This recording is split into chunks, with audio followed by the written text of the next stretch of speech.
요한계시록의 7인의 이야기는 요한계시록 전체의 내용입니다. 그리고 전체의 요약이에요. 인이 하나씩 떼어질 때마다, 첫째 인이 떼어질 때마다 이 세상은 미혹으로 속습니다. 그리고 이 속임은 전쟁, 그리고 기근, 죽음으로 가요. 그리고 이 세상은 악으로 가득 차서 결국 의인은 죽음을 당하고 교회는 순교를 당합니다.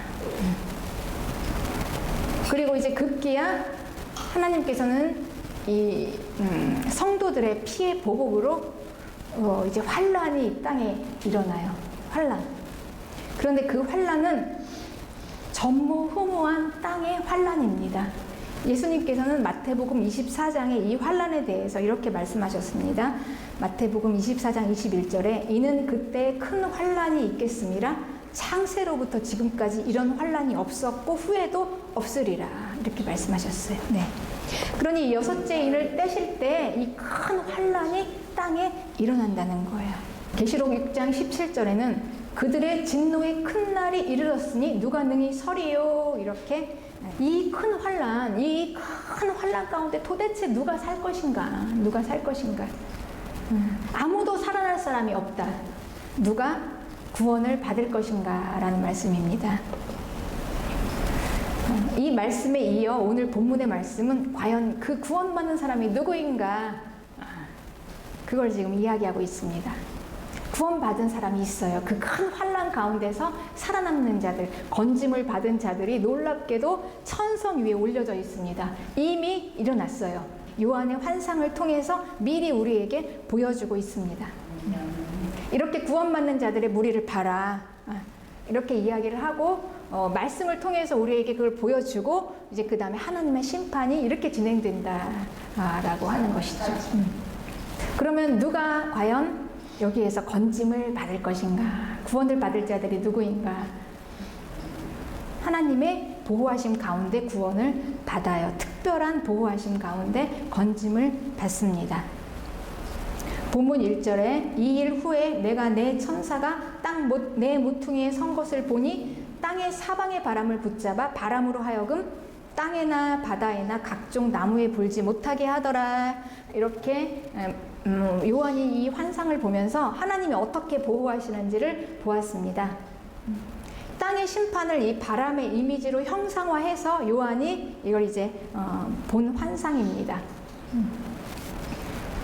땅의 네 모퉁이, 동서남북에 네 천사가 하나씩 서서 바람을 꽉 붙잡고 있어요. 네. 이제 바람이 이제 이 바람을 놓치면 이 바람이 확 이제 불어서 땅을 휩쓸어 버릴 듯한 분위기죠. 그러니 이 네 천사가 동서남북 네 모퉁이에서 바람을 붙잡고 있는 한은 안전합니다. 그때까지는. 그러니 이 천사들은 뭘 기다립니까? 하나님의 지시를 기다리는 거예요. 하나님의 오다가 딱 떨어질 때까지 붙잡고 있는 거예요. 그런데 언제까지 붙잡고 있냐? 하나님이 말씀하실 때까지입니다. 그러니 이 땅에서 일어나는 모든 일들은 하나님의 허락하에서 일어나는 거예요. 하나님이 말씀하시는 그 말씀대로. 그러니 우리는 어떤 상황에서도 하나님 안으로 피하면 되는 것입니다. 하나님께서 이제 말씀하실 텐데 그때 갑자기 다급하게 한 천사가 막 달려와서 그 내 모퉁이에 있는 천사들에게 말을 합니다. 잠깐 기다려라. 우리가 하나님의 종들의 머리에 이마에 하나님의 인을 칠 때까지 바람을 붙잡고 있어라. 이렇게 얘기하는 거예요. 네. 그러니 이 하나님의 종들의 이마에 인을 칠 때까지. 네. 그러니 하나님의 그 종들에게 표시를 하는 거예요. 보호하시려고 그들은. 그러면 이들이 누구인가? 그 인침받은 자의 숫자가 14만 4천 명이었다. 이렇게 이제 기록하고 있어요. 네. 그렇습니다. 그럼 이제 이거를 우리는 이 14만 4천 명이 누구인지도 궁금하고 이 14만 4천 명 안에 들어와야 한다 이렇게 생각하고 또 14만 4천을 이렇게 세고 있습니다. 그런데 이제 여기서 하나님의 의도, 하나님의 뜻이 무엇인지를 우리는 성령의 감동하심으로 잘 해석을 해야 해요. 이 부분을. 그래서 무조건 14만 4천 명만 구원받는다 이러면 안 되는 거예요, 여러분. 네. 일단 이 14만 4천 그들이 누구인가를 보면 그들은 이스라엘 사람들이었어요. 네. 그러니까 이스라엘의 12지파, 12아들의 이름들이 쭉 나옵니다. 그리고 그들은 12명이에요. 네. 그런데 이 14만 4천이라는 숫자가 어떻게 나왔냐? 이 12명에 천을 곱해서 12,000명. 그래서 유다 지파의 인침을 받은 자가 12,000이요. 이렇게 시작해서 각각 12명의 아들이 인침을 받은 자들이 다 12,000이에요. 그래서 그들을 다 합해보니 14만 4천이었다라는 말입니다. 그럼 이 12는 뭐고 12,000은 뭔가? 이스라엘은 숫자에 대단히 의미가 있어요. 12는 하나님의 백성을 말하는 겁니다. 하나님의 백성을 나타내는 12에 1000은 완전히 꽉 차 있는 숫자예요. 그러니 이건 하나님의 백성이 완전히 꽉 그 수가 차 있다라는 말입니다. 하나님의 정하신 수대로. 그러니 이스라엘의 14만 4천 명은 하나님의 종들, 하나님이 정하신 그 숫자가 꽉 차 있다. 그래서 14만 4천 이스라엘 사람들입니다. 하나님은 왜 이렇게 숫자로 이렇게 딱 정확하게 계산을 해서 숫자를 말씀하실까요? 이건 하나님의 완전하심이에요. 하나님의 완전하심 한치의 오차도 없다는 거예요. 하나님의 미리 정하심. 그래서 이 이스라엘에 꽉 차는 하나님의 정하신 숫자, 그들이 14만 4천 명, 그들이 이제 하늘에 올려져 있는 것을 보았습니다. 다니엘 12장 1절에 그때 내 민족을 호위하는 큰 군주 미가엘이 일어날 것이요. 내 민족을 호위하는 큰 천사장 미가엘입니다. 또 환란이 있으리니 이는 개국 이래로 그때까지 없던 환란일 것이며 그랬어요. 네. 큰 환란. 예수님께서 마태복음 24장에서 말씀하신 그 환란. 그리고 요한계시록 6째 일을 뗄 때 일어나는 그 환란. 그때 내 백성 중 책에 기록된 모든 자가 구원을 받을 것이다 그랬죠. 책에 기록된. 네. 그러니 완전하신 하나님은 책에 기록된 대로 숫자를 14만 4천 명이라고 하나님의 완전히 꽉 차 있는 그 숫자, 그 숫자로 하나님께서는 말씀을 하시는 것입니다. 그때 2절 땅의 티끌 가운데서 자는 자 중에서 많은 사람이 깨어나 영생을 받는 자도 있겠고 수치를 당하여서 영원히 부끄러움을 당할 자도 있을 것이다. 이렇게 말씀하시죠. 네. 그러니 큰 환란에 하나님의 책에 기록된 대로 이스라엘 민족 중 꽉 차 있는 그 숫자 중 그 중에 이제 영생을 받는 자, 부활입니다. 부활해서 영원한 생명을 받는 자, 그리고 심판이에요. 영원히 부끄러움을 당해서 지옥불에 떨어지는 자, 이거를 이야기하고 있는 것입니다. 그러니 이 14만 4천 명 이스라엘의 이들은 하나님의 종이다 이렇게 기록되어 있죠. 우리가 하나님의 종의 이마에 인칠 때까지 이렇게 말씀하셨어요. 네. 우리가 하나님의 종의 이마에 인칠 때까지라고 천사가 말했죠. 그들은 하나님의 종이에요. 하나님은 이스라엘을 하나님의 종으로 부르셨습니다. 하나님의 종은 하나님의 일을 위해서 쓰시기 위해서 부르신 거예요. 하나님은 이스라엘을 하나님을 쓰시기 위해서 부르신 거예요. 그래서 이스라엘에게 하나님께서는 약속하셨어요. 이스라엘 태생인 아브라함에게 언약을 하셨고, 그리고 그들에게 하나님의 말씀을 주셨고, 그리고 그들에게 성막을 주시고 성전을 지켜야 하시고 그 안에 하나님의 율법을 주셨고, 그러니까 모든 것들이 다 이스라엘에서부터 나오는 거예요. 하나님께서는 이스라엘을 하나님의 종으로 부르셔서 온 열방에 하나님의 많은 백성들을 구원하시기 위한 그 구원의 출발점으로 하나님께서 이스라엘을 쓰신 것입니다. 그러니 모든 구원의 시작은 이스라엘에서부터 나오는 거예요. 그렇습니다, 여러분. 그러니 여러분, 우리가 이 의미를 굉장히 한번 잘 묵상해 보세요. 이게 우리의 구원에 대단히 놀라운 변혁을 일으킬 거예요.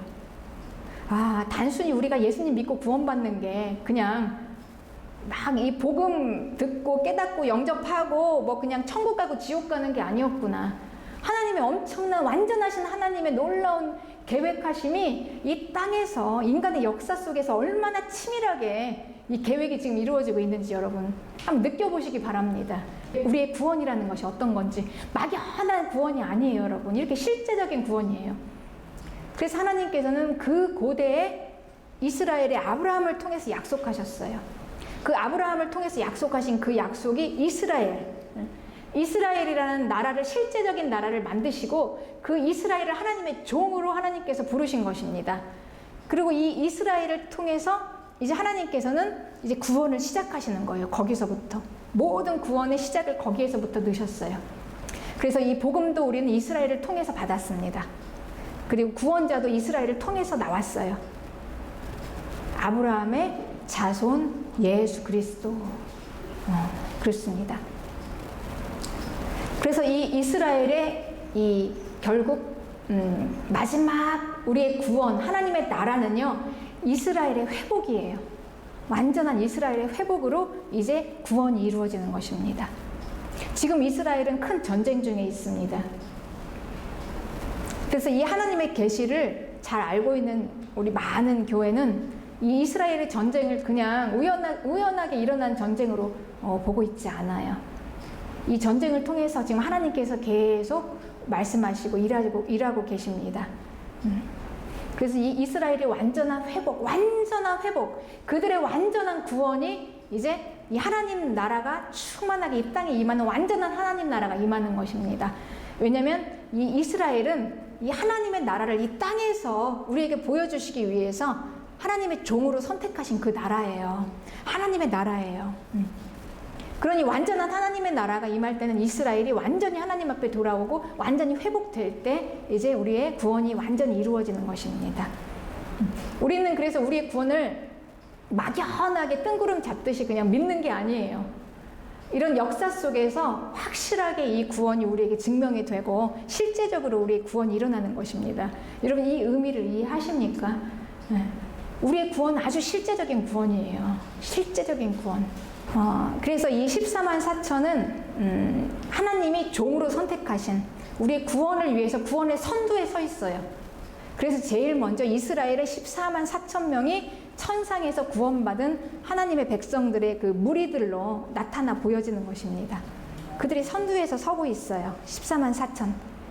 이스라엘이 하나님의 꽉 찬 숫자.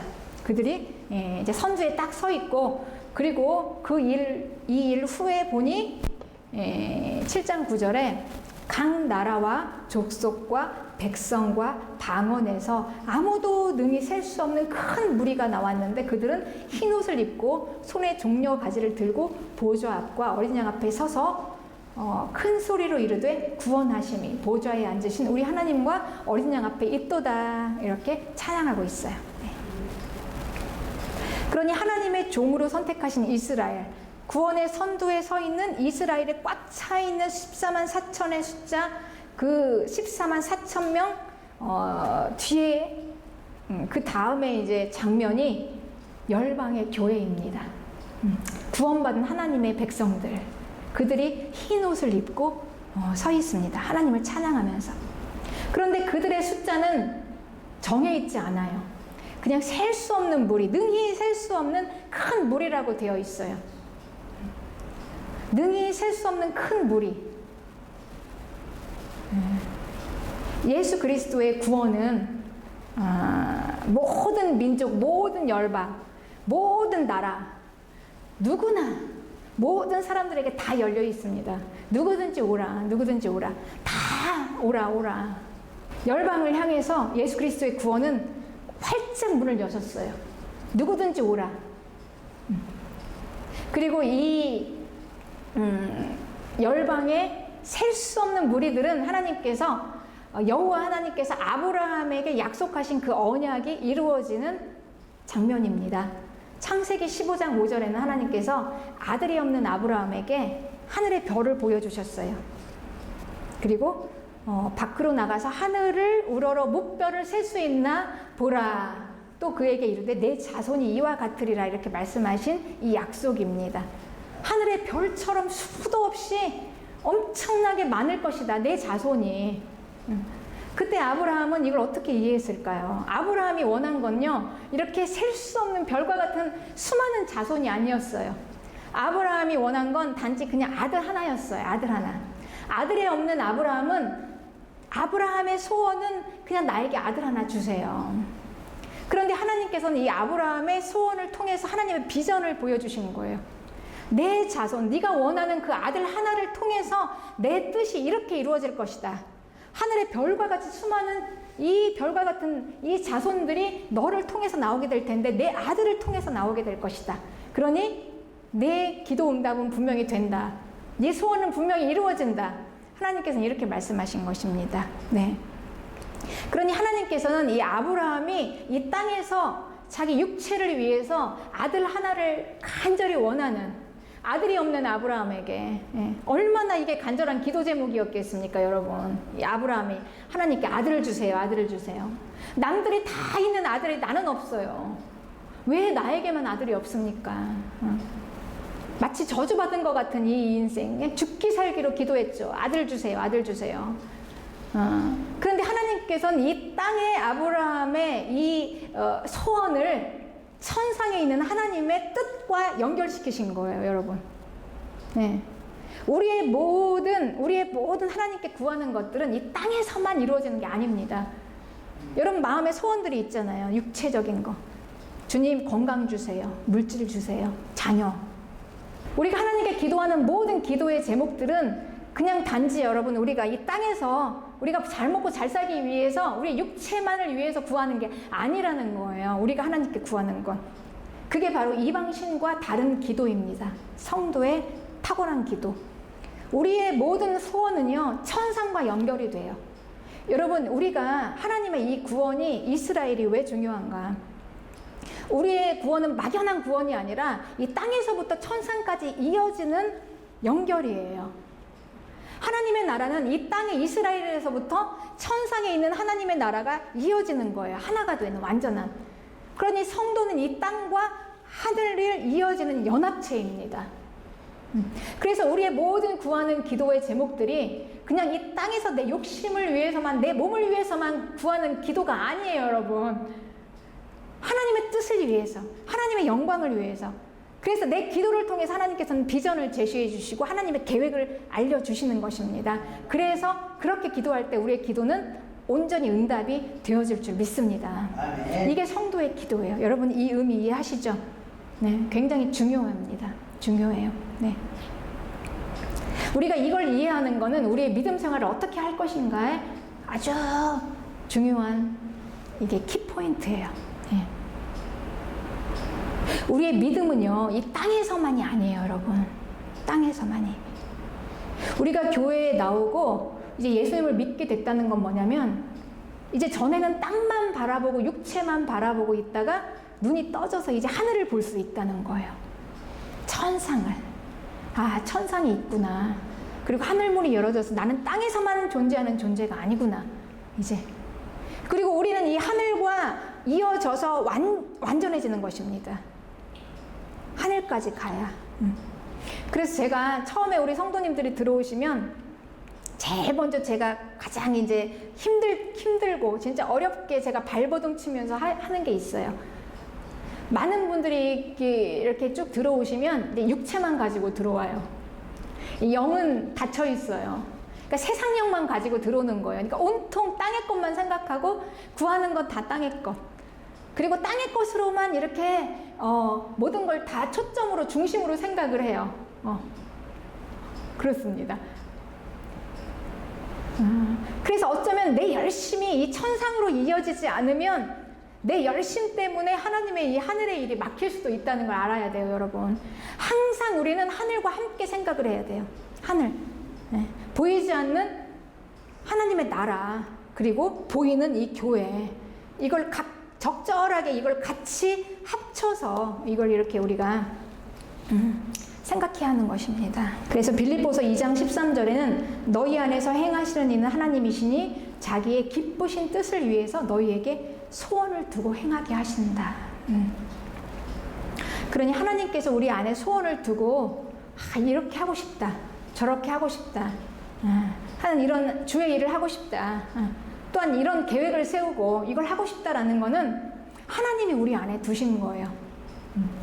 하나님의 나라를 위하여, 하나님의 나라를 위하여, 하나님의 기쁘신 뜻을 위하여. 네. 그렇습니다. 네. 그래서 내 인생과 여러분 하나님의 비전은요 함께 가요. 함께. 내 인생만 따로 가는 게 아니에요. 하나님의 뜻이 함께 가요. 그 안에. 네. 그렇습니다. 네. 그러니까 우리의 구원 안에 우리의 육체의 일들이 함께 들어있다는 거예요. 네. 그러니까 구원 따로, 삶 따로가 아니라는 거예요, 여러분. 그러니까 구원이 이루어지면서 우리의 육체가 풀어져요, 여러분. 네. 그러니 우리가 하나님 앞에 막 구할 때 막 구하잖아요. 그러니까 우리가 이제 지금까지 이방 신들한테 구할 때는 그냥 이 하늘은 생각하지 않고 내가 원하는 것만 들어주세요 이렇게 기도했어요. 네. 내가 원하는 게, 근데 그게 다 뭐냐? 내 몸을 위해서, 이 땅에서 잘 살기 위해서만 이걸 해주세요 이렇게 했다는 거예요. 그런데 이 하늘하고 연결한다는 건 뭐냐면 이 기도가 들어짐으로 인해서 내 구원이 이루어지게 해주세요 하고 연결시키는 거예요. 여러분, 이 의미 이해하세요? 네? 이게 아주 중요해요. 그래서 하나님은 우리의 기도를 이 땅에서 구하는 걸 이루어 주실 때 우리의 구원이 함께 이루어지는 것과 함께 하나님께서 이루어주는 거예요. 그러니까 내 구원하고 관계없이 내가 원하는 것만 주시는 게 아니라는 거예요. 그래서 하나님께서 내 영혼이 잘된 같이 범사에 잘된다 이렇게 말씀하셨어요. 그러니 우리가 육체의 일을 위해서 하나님 앞에 나와서 가장 기본적인 하나님의 관계가 예배예요, 여러분. 그래서 예배 후 회복과 함께 우리 육체에 구하는 것이 일어나는 것입니다. 이해하시죠? 이게 예배 없이 여러분 우리가 원하는 거를 하나님께서 따로 주시지 않아요. 하나님이 주시는 거는 우리가 하나님에게서 받는다면 우리의 영혼이 잘 되고 우리의 영혼이 구원받고 그리고 그게 하나님의 구원과 연결이 되어서 이루어지는 거예요. 예를 들면 우리가 만약에 물질 주세요, 돈 좀 주세요, 하나님 아주 힘들어 죽겠어요 이러고 할 때, 구할 때 그 물질이 우리의 구원과 연관이 돼야지 하나님께서 우리를 주시지. 돈만 달랑 받고 이제 돈 많이 받았으니 나는 이제 시간도 많고 돈도 있고 그냥 나가서 그냥 놀고 하나님하고 관계없이 그냥 내 맘대로 살고 이렇게 하면 구원과 관계 없는 거잖아요, 여러분. 이게 의미가 없는 거예요. 아시죠? 이제 이해하시죠? 예, 그렇습니다. 우리가 하는 모든 열심은 항상 이 천상과 연결이 돼요. 무엇을 위한 열심이냐는 거예요. 무엇을 위한. 내 영혼을 위한 열심이에요, 여러분. 우리가 이 하는 모든 교회의 모든 우리의 그 헌신과 그리고 교회의 모든 봉사와 내 열심은 내 영혼 구원을 위한 거예요. 그리고 우리가 함께 힘을 합쳐서 주의 일을 하는 모든 것들은 우리의 영혼 구원을 위한 거예요, 여러분. 영혼 구원을 위한, 예배를 위한 천상과 연결된 헌신과 열심입니다. 그게 완전한 하나님 앞에서 드린 헌신입니다. 그렇습니다. 그러니 이제 우리는 항상 천상과 이 땅을 연결시켜서 구원을 받고 그리고 내 구원을 위해서 하나님께서는 내 그 마음의 모든 육체에 구하는 것을 들어주세요. 들어주십니다. 성도의 모든 기도를 하나님께서 들어주십니다. 육체 원하는 걸. 요한이 하늘에서 본 그 큰 환난 중에 살아남는 자들, 즉 구원받는 자들은 누구인가? 하나님께서 종으로 선택하신 이스라엘에 꽉 차있는 숫자와 그리고 그 이스라엘을 통해서 구원이 나온 그 셀 수 없는 열방의 성도들, 교회. 그들이 하늘에 올려져 있더라. 그들이 구원받았더라. 그들은 환난 중에 나와서 이기고 하늘에 이미 있더라. 이미. 그것을 이제 요한이 본 것입니다. 보았어요. 네.